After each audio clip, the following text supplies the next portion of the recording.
Москвадагы мигранттардын басымдуу бөлүгүн Тажикстандан, Өзбекстандан, Азербайжандан жана албетте Кыргызстандан барган жарандар түзөт. Алардын ар биринин жүрөгүндө жалгыз гана мүдөө бар. Ал жакшы жумушка орношуп, көп акча таап, мекенине аман эсен кайтып кетүү. Тилекке каршы Москвада ар бир мигрантка ийгилик жылмая бербейт. Мында мигрант кээде документин жоготот, кээде тамак ашка деген акыркы акчасын алдырат. А кээде болсо бешине тери менен тапкан айлык маянасын жумуш берүүчүлөрдүн белгисиз себептеринен улам ала албай калат. А кээде болсо жумушка бараткан жолдо кырсыкка кабылат. Мындай учурда мигрант жалгыз гана жараткандан жардам сурап, кайгысын көз жаштан чыгарып, жазды кучактап түнү менен ыйлап чыгат да, эртеси жаңы күч, жаңы үмүт менен жумуш издеп жөнөйт. Антпесе Москва көз жаштарга ишенбейт. Саламатсызбы? Регион телеканалында мигранттардын бүгүнкүсүн чагылдырган жердеш көрсөтүүсү. Бүгүнкү программада Орусиянын Мен деген алдыңкы ири телекомпаниялар жайгашкан кеңсесинде, башкача айтканда, Останкинада 13 жылдан бери иштеп келаткан кыргыз кыздары жөнүндө кеп кылабыз. Биз менен болуңуз.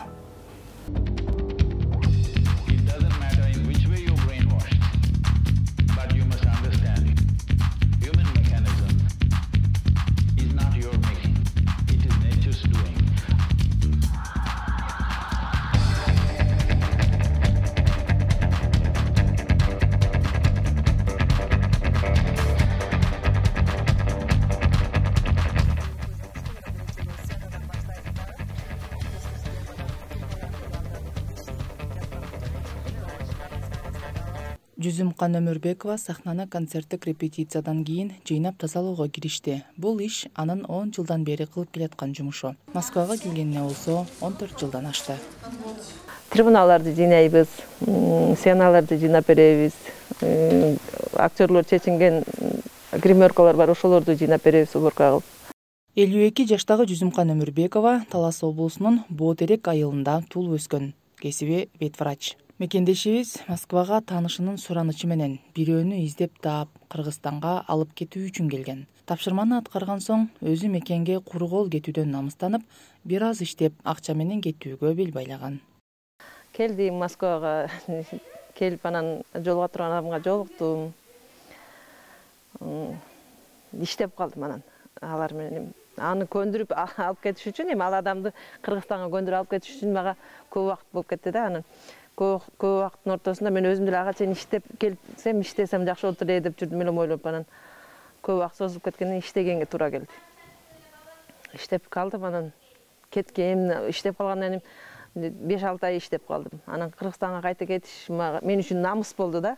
Келип анан барды, анан кайта бияка келип иштеп келип калды деген сөз мага намыс болуп, анан айла жок калып иштеп жүрдүм. 1 жыл иштедим, Кыргызстанга кайта бардым. Кайта келдим, Москванын тузу оор деп айтышат экен бул жактагылар көбүнчө. Анан мен аны өзүм билип атам да, кайта келгенге туура келди. Кайта келип иштедим.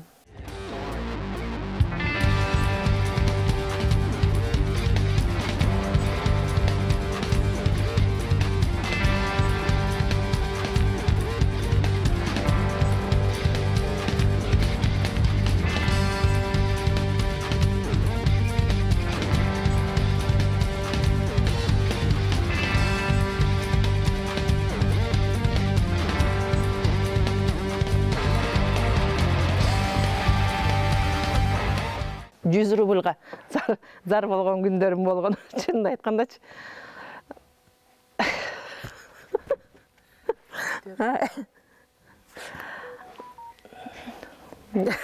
Жашылданып да кетип атам. Өтө кыйналдык да. Иштедик, жумуш иштейин десем, акчам жок жанымда. Ошо менен 2 жыл өтүп кетти, анан Останкинадан телецентрден жумуш чыгып атат, русскоязычный адамдарды жумушка алып атыптыр деп элдерден угуп калдым да. Мага бир адам жардам берди ушака киргизгенге.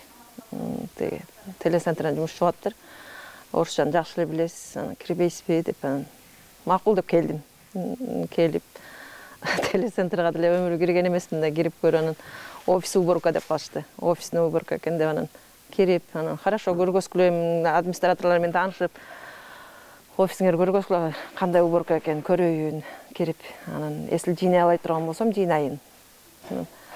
Көрөйүн деп ошонсо макул деп Оксана деген немеле украинкалык администратораны киргизип көргүзсө, офиске кирсем, офистин үстүндө бүт эле компьютер болуп калат да. Анан өмүрү пол жууп көрбөгөн жаным айттым, кой, мен алсам айлыгым 14 000, тиги мынча мен да өзүм олдоксон кыймылдайм, анан пол жуусам, компьютерди сындырып койсом, мен вечно иштеп беришим керек болуп калат берген. Мен анда айлыгым жетпесе, сен жок иште деп аябай жалдырады, эмне кереги бар? Иштеп бер, пожалуйста, сен 3 күн жаныңда жүрүп стажировка кылып жүрөйүн, анан өзүң деле үйрөнүп кетесиң деп. Анан макул дедим. Ал күнү жыйнап бердим бир стажировка, бир күнү стажировкам кетти. Анан экинчи күнү кел деди, экинчи күндө кичине мени түшкө чейин жанымда жүрдү, түштөн жыйнап, анан үчүнчү күнү өзүм деле үйрөнүп кеттим мындай. Жыйнап макул, анан ошо мен иштеп кеттим Останкинада. Жүрдүм, 1 жыл иштедим, офис жууп. Анан кийин Наташа деген бар, администратор, ал именно ушу Красный квадратты студийный деп бөлүнөт да, бизде мисалы офисный деп бөлүнөт, общее пользование деп бөлүнөт, анан студийный деп бөлүнүшөт. Анан Наташа мени студияга чакырды да. Женя, давай мен студияга немет иштеш, айлыгыңды нормально кылып берем деп. 2 жыл ошон менен 3 жыл өтүп кетти, анан калган өмүрүм бар эле 10 жыл ушу студияда өттү окшойт. Телецентр Останкино Россиядагы эң ири телевизиондук техникалык борбор болуп эсептелет. Бул уникалдуу, чексиз мүмкүнчүлүгү бар мега центрде 70 студия, монтаж аппараттары жана 2000ден ашуун жумушчу бар. Каарманыбыз Жүзүмкан Өмүрбекова мына ушул Останкино кеңсесинин тазалыгын тескеп 1 жылдай иштеген соң Красный квадрат телестудиясына суранычтын негизинде жумушун которгон. Красный квадрат телестудиясы Останкино телестанциясынын эң ири ижарачысы. Сиздерге түшүнүктүү болуусу үчүн бул ишкана жөнүндө кененирээк токтолсом. Красный квадрат Россияда телевизиондук жана музыкалык контент жасоочу чоң медиа борбор болуп эсептелет. Башкача айтканда, Красный квадрат концерттерде, документалдык, көркөм фильмдерде, сериалдарды жана түрдүү телепрограммаларды Останкинонун бош павильондорун ижарага алып, декорациялап, анан тартат. Ошентип Красный квадрат Останкинонун имаратында эфир тартып, аны Россиянын телеканалдарына сатат. Орусиянын 1 каналы Красный квадраттын эң ири кардары. ОРТ аталган телекомпаниядан көптөгөн таанымал эфирлерди заказ кылып сатып алат. Алардын эң популярдуу проекттери «Минута славы», «Кто хочет стать миллионером», «Голос», «Контрольная закупка», «Модный приговор», «Давай поженимся», «Последний герой», «Вечерний Ургант», «Фабрика звезд», «Познер», «Две звезды», «Лучше всех» жана башка көптөгөн көрсөтүүлөр. Мекендешибиз Жүзүмкан айым 13 жылдан бери мына ошол Красный квадрат медиа борбору менен түзмө-түз келишим түзүп, съемка тартылган жерлердин тазалыгына жооп берип иштеп келатат. Бүгүн Жүзүм айым бир жерден көктөп, жумушунан көтөрүлүп, кадыры сиңген сыйлуу жумушчу, бирок мигрант катары башынан өткөргөн оор күндөрү, милицияга түшүп, темир тор көргөн азаптары али эсинде. 2008 жылы кирдим болушум керек телецентрге. Анан эртең саат 5-те кетип баратам да, караңгы ушунда. Келатам, анан ба темир жолдон өтөм, Тимирязевский жак бетте жашачу элем анда. Анан темир жолдон өтүп, коркуп темир жолдон өтсөм эле милициялар шап кармап алышты. Аркаман кууп барып кармады да, телецентрге кирейин деп оозуна жетип калсам, кармап алып атпай регистрацияда. Анан регистрациямды көргөзсөм, регистрациянын баары нормаль. Жок, 100 рубль бер дейт да. Азыр милициялар, бияктын милициялар кыргызчаны деле билип алган, 100 рубль бер. 100 рубль бер дейт. Анан 100 рубльм жок дешөнсөм, анда түш машинага да алып кетип калышты. Анан Москваны анда жакшы билбейм, бир эле жол билем, үйгө барам. Жумушума келем. Башымды айлантып, машинага салышып алып айлантып барып, морфин азыр ойлосом, морфинага апарып турду азыр. Өзүм Морфинский районунда жашайм, морфинанын эмесине апарып отургузуп коюшту. Кирсем өзөктөр бар, кыргыздар бар. Өзүнчө бир клеткага камап койду мени. Жумушка барам деп жалдырап атам, документ, паспортумду бербеш керек болуп атат да. Жумушка барам десем, паспортуңду бер дейт. Паспортуңду бер, жазабыз, анан барасың жумушка. Анан ошол жерде отургандан бир куулук ойлондум да, эшикке чыгып келейин. Эшикке чыгайын деп ошонсом кайка деди. Анан эми урнага барышым керек болуп атат, срочно деп ошонсом. Сумкам берде турат, мен эч жака качпайм, сумкаңды оставь дейт. Анан хорошо да, сумкамды калтыранан туалетке кирип паспортумду сапагиме бекитип алып, анан кайта келдим да. Анан паспортуң жок экен, сумкамды аңтарышып атып келсем. Паспортуң жок, жок, мен документимди мен эч качан с собой не возьму, потому что у меня документ, это мен регистрациямды эле көргөзсүм. Почему я должна паспорт с собой носить десем. Ладно, давайте, анан башкалар байкуштар отурушат, анан мени чакырышты да. Фамилиямды башкача айтып койдум, немен жок болгонун. Теги бергелчи деп анан эми кой берет экен деп сүйүнүп мен багып сүйүнүп кой берет экен деп барсам бир 2 саат отурдум окшойт. Кой берет экен деп барсам, сага бир приложение кылалы, ошого макул болсоң сени кой беребиз деди да. Анан эмне приложение кылган атасыңар десем, биздин полусту жууп берип койчу деди. Кечеден бери уборщицабыз жок, полусту жуулбай кир болуп кетти, туалеттерибиз да кир болуп кетти да.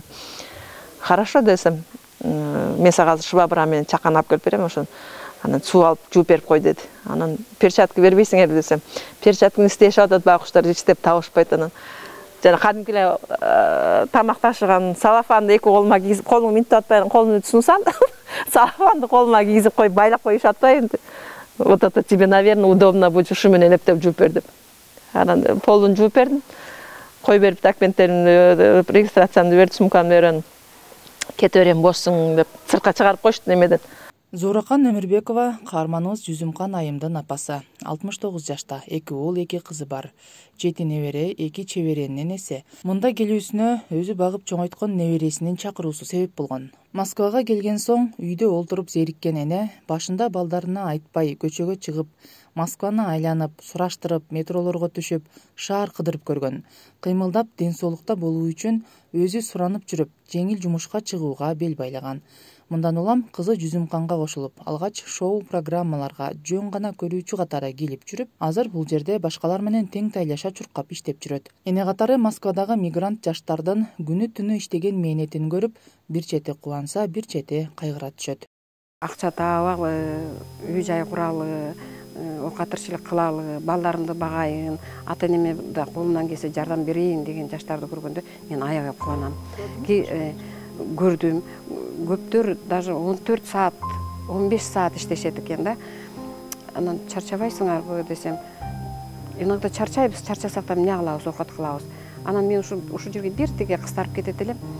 Ушинтип иштеп аткан балдарына, келиндерине, неберелерине, ушундайларга кээ бирөөлөр биздин Кыргызстанда жатабыз да биз. Биякта оңой эле оокат асмандан түшүп атат. Ай, тигил кафелеп темне жырган эле заманда айына 30 миң, 20 миң, 30 миң табат экен, асты 50 миң табат экен. Ошол 50 миң, 30 миңди жерде чукуп, түн уйкусунан безип, түндө 5 саат уктап, таң атпай жумушка кетип, кышындагы кычыраган соокта эртең мененки саат 5те түн ортосу эле болот да. Ошондо тим эле жумушка шашып аткан жаштарды көргөндө менин жүрөгүм аябай кыйналат да. Анан ошентип ушул бир моментте пайдаланып айтат элем ата-энеге. Же жубайлар ошол жакта болсо, акча дебегиле. Акча асмандан агып аткан жок. Акчаны аябай балдарыңар кыйналып таап атат.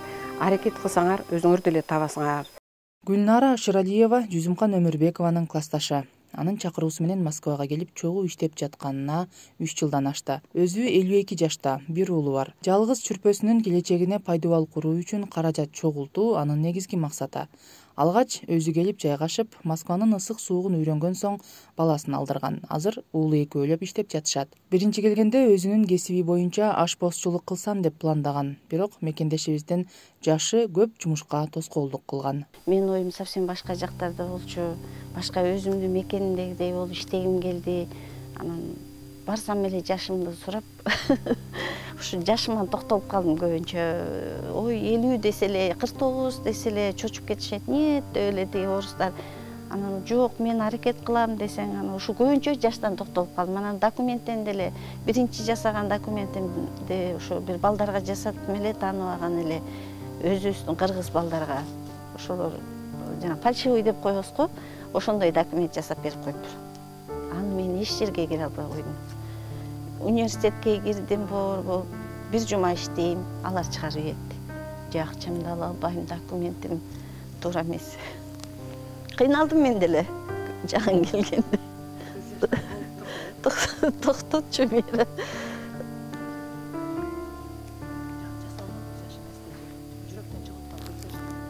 Анан жок, адаптироваться эттим. Ден соолугум, бул жактын абасы менен биздики башкача экен. Ден соолугумдан да кыйналдым. Анан кичине адаптироваться этип, дос кыздарым, подружкаларым, классташтарым ар тараптан жардам беришип, бул жерге алар уже көп жылдан бери отурукташып калгандан кийин мага ар тараптан жардам беришти. бирөөсү финансовый, бирөөсү жашаганга, бирөөсү жумушка, ушундай болуп кетти. Анан кийин кичине өзүмө келип, эмне болгондон кийин анан уулумду чакырып алдым, потому что уулум тиякта жалгыз калган. Ата эле жаш эмес эми, бирок жалгыз калтыргым келген жок.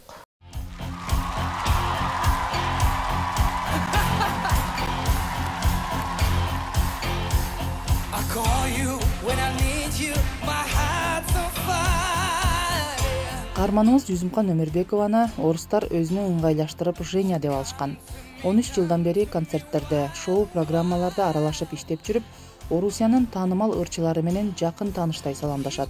Женя бригадир болгондуктан кыргыз мигрант кыздарын өзү жумушка алып, түрдүү теле берүүлөрдүн тазалыгын кароого ар бирин бөлүп койгон. Мисалы, бир кыргыз кыз Максим Галкиндин «Лучше всех» көрсөтүүсүнө дайындалган. Дагы башкасы «Давай поженимся» берүүсүн карайт. Мындан тышкары Женя кыргыз тааныштарын, жакындарын жана кызыккан жаштарды белгилүү телепрограммаларга көрүүчү катары чакырып, орундук алып берген күндөр көп эле болот. Жүзүмкан менен сыймыктанабыз. Себеп дегенде бул аябай 15 республикага белгилүү болгон мурунку СССРдын заслуженный артисттеринин бардыгы биздин Жүзүмканда Женя привет деп учурашат деген. Биз да конокко чакырылып калабыз. Голос передачасына Кыргызстандан Кайрат Примбердиев деген ырчы бала келген. Ошондо менин уулум жактырып, голосун баалап, анан Жүзүмкан Аяш апасы бизге билет алып берди. Мен ошондо семьям менен келип, конок болуп, голосто передачада келип, анан баягы перерыв убактарында басып жүрдүк. Ошол убакта Жүзүмканды тааныган чоң эле артисттер, ошол күнү кайсы артисттер, мисалы, Женя привет деп мындай. Анан биздин Женябызда алар менен баягы көптөн берки тааныштай болуп эле, тартынбай эле, бул деле привет деп коюп, ушундай беймарал жүрөт экен да. Ал эми 38 жаштагы Бактыгүл Калбаева Ош облусунун Ноокат районунан болот. 4 баланын энеси. Орусияга келгенине 14 жыл болду. Телетармагына аралашып, белгилүү жылдыздарды жанынан көрүү ар кимге эле буйруй бербейт. Андыктан Бактыгүл айым жумушун абдан жакшы көрөрүн айтат. Бирок мен бул Москвада көп жерде иштедим да. Көп жыл болду иштегениме. Ар кандай шарттар болот да, кандай адам менен иштесең, иштегиң келет го. Анан көп жерлерде аз эле иштеп калдым да, мындай иштеген адамдардын жаман болуп. А бул жерде иштегениме канча ай, 8 ай болду. Сентябрдан бери иштеп келем. Иште күнгө чарчасам да, немелер кыйын болот да, иштерибизчи мусор ташып. Баары сүйүнүп келем да бул жергечи. Иштеген адамдардын жакшы, жүзмежи жакшы, ошон үчүн сүйүнүп турам да. Женя тазалыкка байланыштуу бардык тапшырмаларды түздөн түз жетекчиси Владимир Копейкинден алат. Аны баары Вова дешет. Красный квадратта иштей баштаган жылдардан тартып, экөөнүн мамилеси башчы менен жумушчу катары эмес, жакын дос, көптөн берки санаалаштай болуп калган.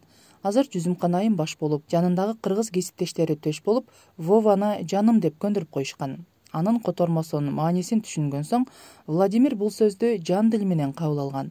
Женядан улам Вова бардык биздин мекендештер жөнүндө жакшы пикир билдирип, кыргызстандыктарды айкөл, ачык, ынтымактуу жана менеткеч калк катары сыпаттады. Жене уже, наверное, больше 10 лет. Не могу сказать точно. Я еще сам был мальчиком, когда мы с ним познакомились, и был администратором в телевидении, только пришел. И... Ну, я не знаю, как вам сказать, наверное, тут больше просто про человечность, про общение. И ты же не будешь работать с человеком, которому ты не подходишь. И морально, там, я не знаю, по каким-то человеческим факторам. И для меня, Женя меня выручает очень часто во всем, и я стараюсь ей отвечать взаимностью, и мы как бы... Я могу и пожаловаться на что-то, приехать, там, рассказать, плакаться, сказать: «Господи, Женя, как меня все достали, давай что-то делать». Она может то же самое сделать для меня, и я считаю, это самый важный такой момент, когда отношения не просто там рабочие, а именно человечность включается в этот процесс. Женя ар жылы отпуск маалында бир айга Кыргызстанга келип, тоолордун таза абасынан дем алып, тууган урук менен учурашып кайтчу. Бирок акыркы 4 жылдан бери келе элек. Эми барам деп турганда пандемия күчөп, жолдор да жабылып калды. Кубанычтуусу мекендешибиздин жылдап иштеген мээнети кайтып, учурда Останкинанын кеңсесине кайра чакырышып, тазалык иштерине жооп берүүчү менеджер кызматына көтөрүшкөн. Азыр ал кол алдына бүт кыргыз кыз-келиндерди жумушка алган. Ар бирин ар кандай телеберүүлөргө жооптуу кылып дайындап, алардын үстүнөн көзөмөл кылып, айлыгын жазып, ынтымактуу иштешип жатат. Ушул ишинде иштеп, каарманыбыз Бишкектен үй алып, пландаган иштерин да бүтүрүп алды. Андыктан Жүзүмкан Өмүрбекова эле эмес, бүгүн мында иштеп жаткан бардык кыргыз жарандары Москвага чексиз ыраазы. Мигранттардын бир гана тилеги эл аман, журт тынч, мекендин асманы ачык болсо болгону. Кыргызстаныма ден соолук каалайм. Баарды бакубат болсун. Баардын колунда болсун. Азыркы учурда пандемия, COVID-19 деген күчүп атат Кыргызстанда, көп интернеттин бардыгы азыр Кыргызстан болуп кетти. Мындай карасаң, интернеттин телефонуңду ачсаң Кыргызстан, жалаң Кыргызстан эле болуп кетти. Кыргызстанга ден соолук каалайт элем, ушу оор немеден, оорудан куткарылып, аман эсен чыгышып, өнүгүүсүн тилейт элем да Кыргызстандын. Кыргыз элине тынчтыкты каалайм, токчулукту каалайм, асманыбыз ачык болсун, жүздөрүнөн күлкү кетпей дайыма кыргыз элин майрамдагандай болуп жүрсө, анан бул азыркы тумоодон бир аман эсен Алла Таалам бир колу кылып баарыбыз Кудай деп атабыз. Ушудан бир аман эсен чыгып кетип, тумоо бучкактан жакшы жашоого барабызго деген үмүтүм бар. Кыргызстанды сагындым. Эмне дейм Кыргызстандагыларга? Москва жакшы, мага жакты. Ошо Москва бизди жакшы эле кабыл алып атат. Баарыбызды ушунча мигрантка жумуш берип аткандан кийин биз ушул жерде баарыбыз жапа-тырмак бир жакадан баш, бир жеңден кол чыгарып иштеп, ушул жерден тапканыбыз берекелүү болуп, өзүбүзгө жугуштуу болуп эле мекенибизге күлүп жайнап барып калалы дейм. Элибизде тынччылык болсун. Ар бир адамда, ар бир үй бүлөдө ден соолукта болушсун. Кыргыз элибиз бир аз ойгонуп, ушу өзүңүздөр байкагандай биздин телевидение менен булардын телевидениясындай мындай өзгөрүүлөр болсун. Ал жакта да биз ушуларды көрүп барып атасыңар, силер өзгөрткүлө, биз да барып, биз салуубузду салып атабыз. Тапканыбыздын баарын Кыргызстанга. Ошо Кыргызстанда экономикасы байысын, келечеги үчүн кичине чоң аттуу баштуу адамдарыбыз өзгөртсүн да жакшы жакка. Кыргызстан, мен сени аябай сагындым. Өзүңө мекениме бир барам жакында. Кыргыздардын Москвага кетишинин тарых таржымалы ар биринде ар башка, бирок максат бир — каражат табуу. Кээ бирине иш табылат, кээ бирлер болсо иш жоктугунан карызга батат, бирок мекенге куру келиштен намыстанып, кыйналып жүрө берет. Эң өкүнүчтүүсү, убактынча үй жайын таштап кеткен жарандарыбыздын баарына эле кайра мекенге кайтып келүү бактысы буйруй бербейт. Акыркы маалыматтарга таянсак, чет өлкөдө ар түрдүү себептен улам ажалга учураган жердештерибиздин саны жыл сайын өсүп жатат. Мисалы 2018 жылы өлкөгө сырттан 215 кыргызстандык жарандын сөөгү келген болсо, 2019 жылы бул көрсөткүч 319га жеткен. Анын 231-и Россиядан каза болуп келген сөөгдөр болгон. Мындан улам мигранттар ата-энесине, туугандарына, балдарына аман эсен, күлкү менен кайтып келсе экен деген тилек жаралат. Аман болуңуз.